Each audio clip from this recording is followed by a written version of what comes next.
มันสังหายกว่าสายผู้นอนหน่วยจงมือพองยามมือขึ้นหายใจหูเดเจิงหือให้มันกัดเย็นเหมือนหนังพองเม็ดพลอ้อยสังเป็นไรเคยมานั่งใจสังเป็นไรเคยพาเม็ดพลหยอดตกมากุยามเดลายเฮ็ดเจิงคืนให้พอเลยยิ้ม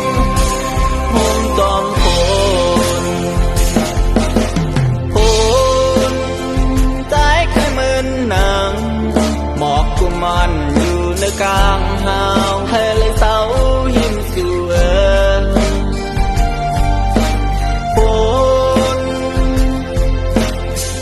จัดปันใจและผลกองมันเป็นกันใจเสมือนนางต่อหลอกอ่อนมองไปบนอ้อยผลสู่สันเป็นตีปึงยิงก้นต่างนำย้อนกับไหนแลใจกุยไล่วนเอาแล้วยิ่งน้องผล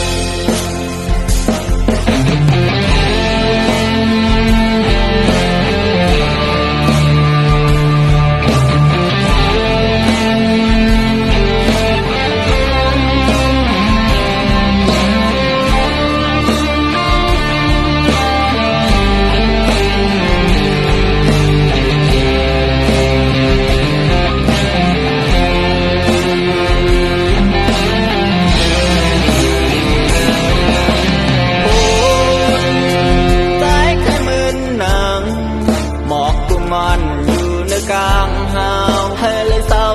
ยิ้มสวยผล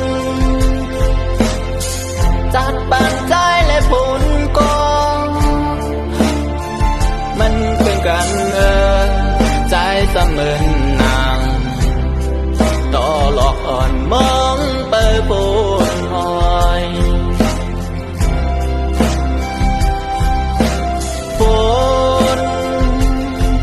สู่สันเป็นตีปึงยิงก้นต่างน